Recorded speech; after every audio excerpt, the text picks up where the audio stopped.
Hi, this is Mark Matousek, and I'm delighted to welcome Mirabai Starr to the Seekers Forum podcast series.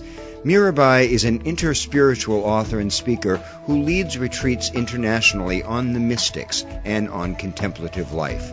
She's best known for her acclaimed translations of Dark Night of the Soul and The Interior Castle, as well as God of Love. Recently, Mirabai published her long-awaited memoir of loss and transformation. It's called Caravan of No Despair, and it's an absolutely beautiful book. I loved talking to her about the process of healing and self-awareness over time in the wake of life's greatest changes. Welcome, Mirabai. It's so good to talk to you. You've been one of my favorite writers for a long time, and your new memoir is truly extraordinary. I want to start by asking you, why did you call the book Caravan of No Despair?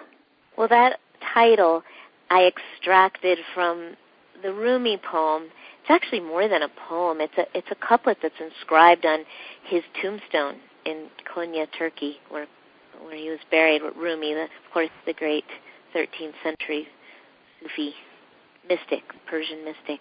And the poem, the short piece is, "Come, come, whoever you are, wanderer, worshipper, lover of leaving.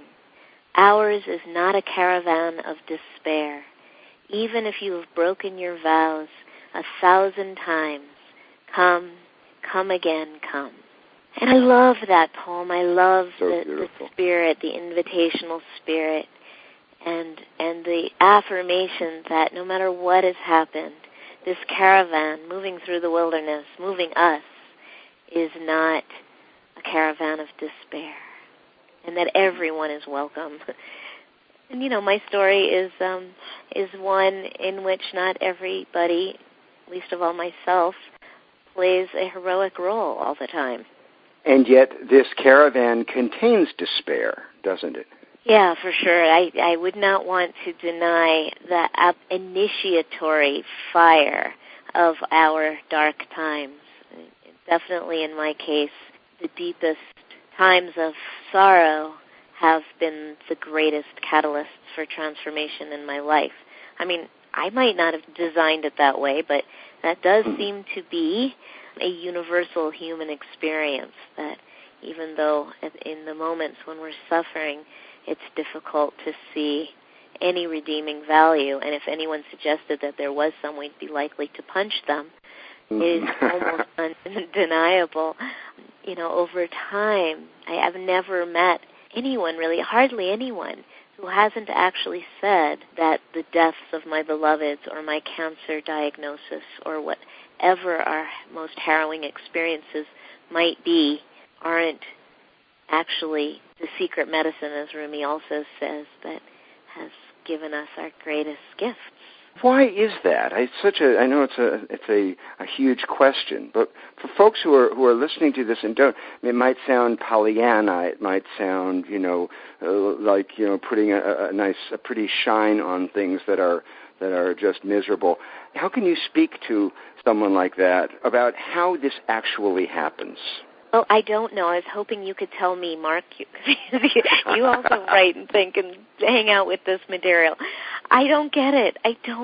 However, I see it again and again and again. And it's true that when you're in the midst of it, not only is it offensive to have someone suggest that there is some silver lining in your suffering, but it's just inappropriate. It just doesn't make sense. It's only something that we can recognize, I think, afterwards, although there are certainly moments. For instance, when my 14-year-old daughter Jenny was killed very suddenly in a car accident in 2001, it's not like I said, oh, yay, now here's my chance for transformation. And as I said, if somebody had and people did, try to suggest such a thing, it really pissed me off. More than pissed me off, it felt like an affront. But even in the earliest stages of trauma and tragedy, I remember moments where I felt this sense of grace breaking in through my shattered heart.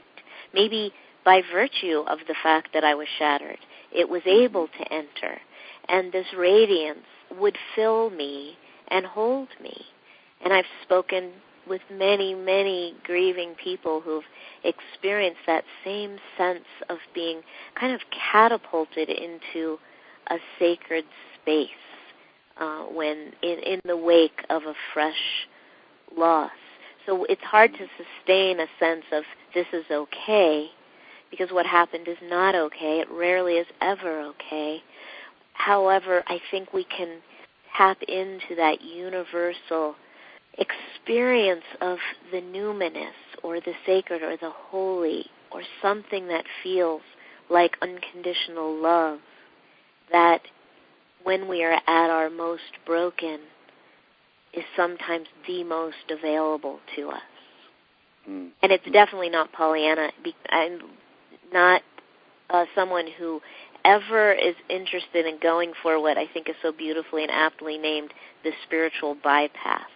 Like, I don't like slapping on spiritual platitudes to harrowing situations, but it's actually the opposite of trying to cram our experience into some neat, tidy package of spiritual logic. It's more a matter of that courageous response of the spiritual warrior who is willing to show up for what is and to sit in that fire. What's the connection, do you think, between loss of control and what you're calling the sacred and grace? Yeah, that's a beautiful question. It is very much a matter of, as Pema Chodron so beautifully says, being in your groundlessness. Being groundless is the ultimate lack of control. It's instead of trying to fix something broken, your heart, for instance, what we're doing is actually saying yes to what is, even if what is an unutterable mystery, and not trying to remedy our situation or manipulate or otherwise fill in the emptiness, but actually the opposite.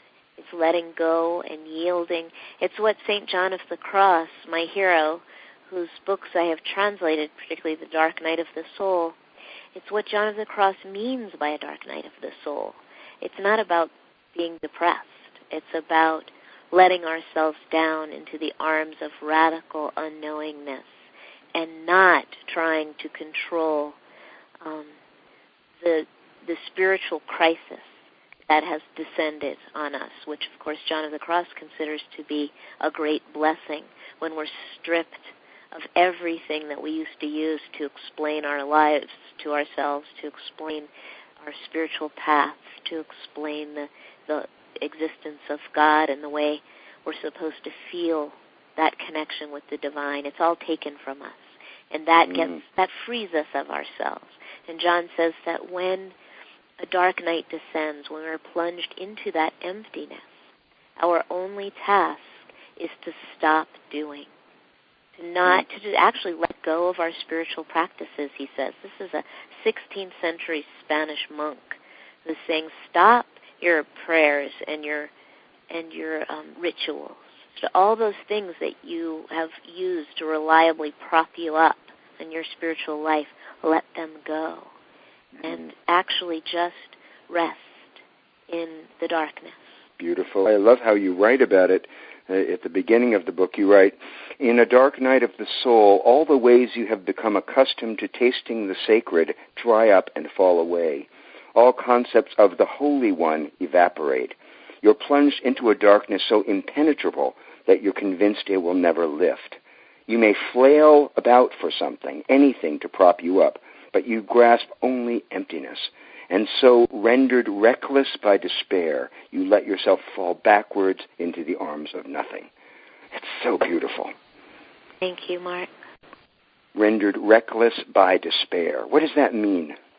Hey, I was going to use a bad word. Let's see. Let me try to censor myself. You can use a bad word. Really? Okay. It's like when you are so shattered, you don't give a shit anymore. Nothing matters. And so it's like, when Jenny died, I wanted to die.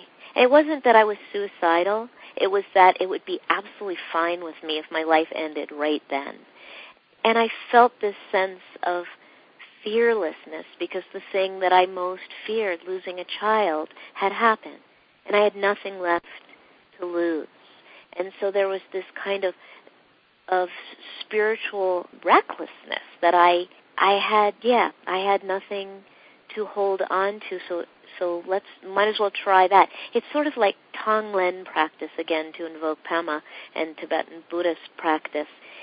In Tonglen practice, taking and sending, what we do is we tune into whatever it is that is hurting our hearts, that is making us either uncomfortable or downright despairing. And say it's a breakup, and you feel tremendous jealousy because your beloved is now paying attention to someone else, maybe even sleeping with someone else. So that searing pain of jealousy.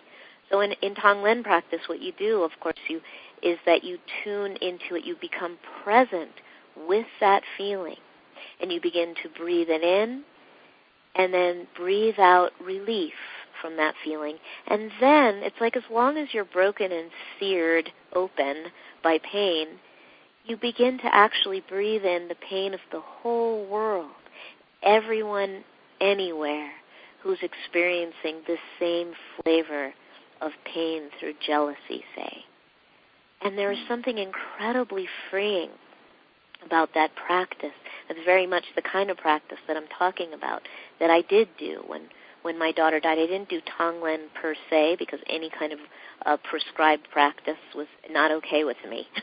But I did some version of that intuitively, just to just breathe it in and breathe out surrender, and to take in the pain of the world into my own shattered heart. When Jenny died, it was only a few weeks after 9/11, and the whole world was kind of on fire with grieving, or at least the Western world. And there was this palpable sense that I had of mothers in war zones who were losing children, who were being bombed, who were experiencing terrible violence and oppression. And something about my broken openness connected me with especially other mothers, but with the human condition, with other sufferers everywhere. And I not only did I take them into my heart because their pain became my pain, but I felt held in the collective heart of humanity. I'd spent a lifetime feeling kind of special, and that went out the window when my daughter died. I'd had a lot of deaths, by the way. I have had a lot of deaths in my life, before Jenny and since. But that one, man, that was in a category unto itself. And it was the first time, I think, that I ever really felt fully connected to the human condition. Rather than some elitist, rarefied creature, this loss made me recognize my place in this family, in this human family. And that brings me to the next question. I wondered, first, why it had taken you, do you think, 14 years to tell this story? And the second part of the question is, how did writing about the experience change your relationship to it?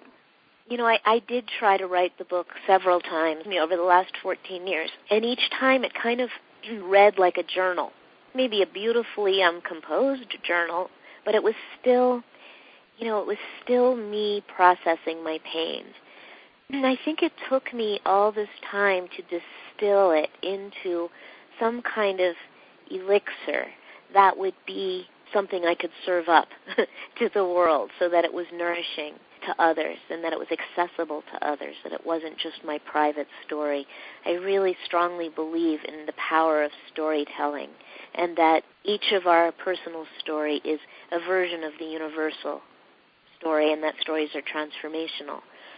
But that doesn't mean that everything we write and spill out onto paper or onto the computer is ready, is accessible, has been transmuted.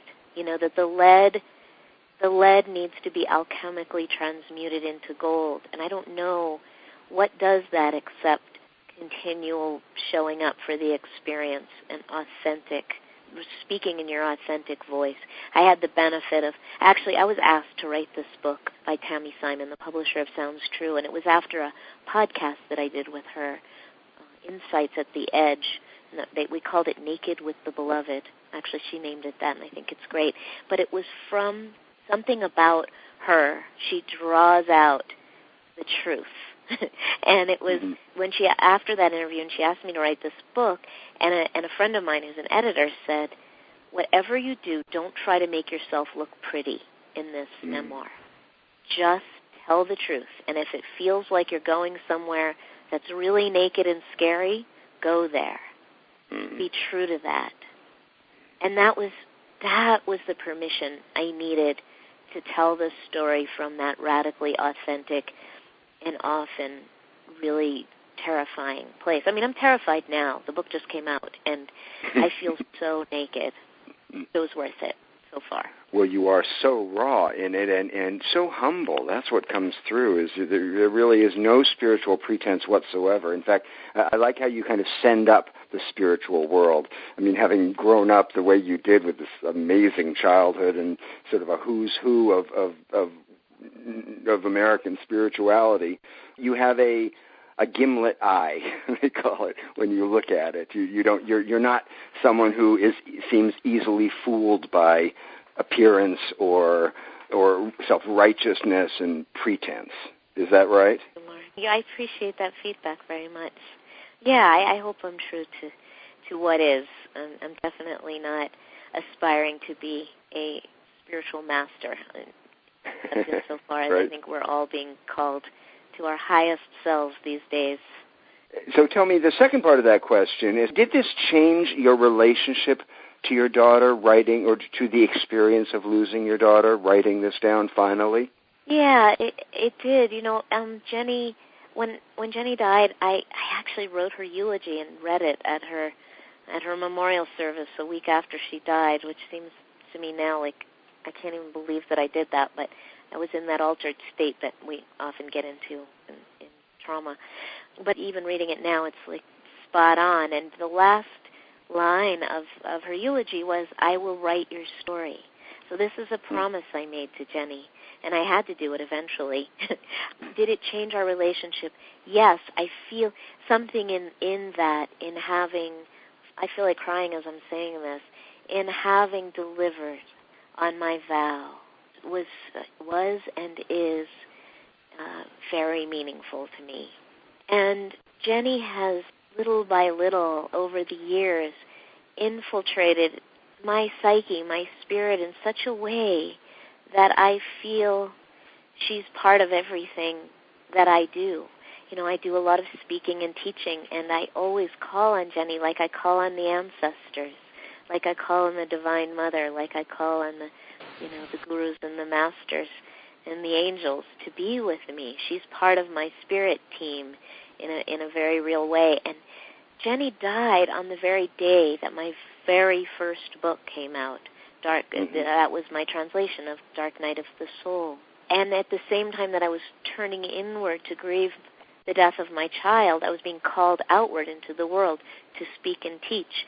And that tension was it was okay. It was actually fine, but it was noticeable. And I felt from the very beginning that Jenny was part of my work in the world, that she was a resource and somehow guiding my steps.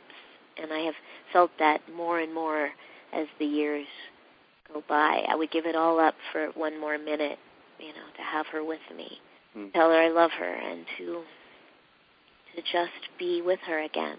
But since that's not possible, I am grateful for the ways in which she is with me. And I think also the writing, I mean, you experience the trauma all over again when you write. I know you know this, Mark. And so it was pretty intense to go through the writing process. But I stayed with it, and I tried to engage in as much self-care as I could along the way, warm baths and hikes in the mountains and good food and good sex and all the things that nourish and feed my body, mind, and soul, in as conscious a way as I could as I went. And I have an incredibly supportive community, family and community, and so I felt like in some ways we were all writing this book together. Tell me, when someone comes to you in deep grief that doesn't seem to be shifting, folks come to me often and say, I'm just stuck in this place. I'm stuck. What do you say to them? What kind of advice do you give? Well, the first thing that I do is what I don't do, and that is to try to change anybody's experience. And so I'm not a psychologist. I did do a grief counseling training program, a graduate program, so I have training, but I'm not a psychotherapist. My task is to companion people's hearts, because that's all I wanted when I experienced my most difficult loss. I just wanted somebody to bear witness to my pain. And so that's what I do with people. I don't try to help them shift. I do invite them to just sit in the fire with me. I say, I'm here with you. I'm going to sit in it right here with you. And I do. I don't shield myself from their pain. I just try to hold a loving space for them to feel it. And almost 100% of the time, shifting happens as a result of just having someone bear witness to our pain. So true. Yeah. It's beautifully said, too. Let me just ask you one last question, and it's about mysticism in everyday life. Your life, your career, your work, your path has been so deeply cultivated by your work with the mystics of all traditions. Mysticism has a kind of a bad rep in our culture. A lot of people, intelligent people and well-informed people, think that it's the same as magic. And you say mystic, and they think you're talking about wizardry and tricks. How can we ground... Sorry, go ahead. No, that was funny. It's right. That's what it's true. Think. So how can we ground our sense of what mysticism is in everyday life? How can folks wake themselves up to this innate capacity without going into woo-woo land? Right. Yes, as you might have gathered by now, I'm not the slightest bit interested in woo-woo myself. No. So let's start with just the basic working definition of mysticism. Mysticism is about having a direct encounter with the divine, with the sacred, with the mystery, as opposed to some kind of mediated experience through prescribed prayers or rituals. It's about meeting the holy with our own beings. And it doesn't mean that we're having some kind of encounter like Moses on the mountaintop with the face of God. It means having a sense of direct experience of the sacred. It may be hiking, it may be cooking, it may be witnessing the birth of a baby or the death of a loved one, when that sense of the sacred breaks through and touches us directly. And so the way that I know to cultivate that experience, which is partly grace and just comes whether we like it or not, regardless of what we deserve, but there is a sort of a cultivation of the ground that can happen. And for me, the key practice is contemplative practice, is some kind of meditation practice, because silent sitting teaches us to not believe everything we think, and therefore to be kind of with what is, so that we then become available to the breaking through, as the Christian mystics say, of the divine into our own souls, by virtue of just having been still and silent for a few minutes on a regular basis, so that the ground of our being becomes kind of tilled. And the willingness to not know seems to help create the conditions for this sacred encounter, this transformational encounter. And I don't, as you pointed out, limit that to any one religious tradition. I'll take the God of love wherever I can find her. In Judaism, Christianity, Islam, Native American traditions, Hinduism, Buddhism, everywhere.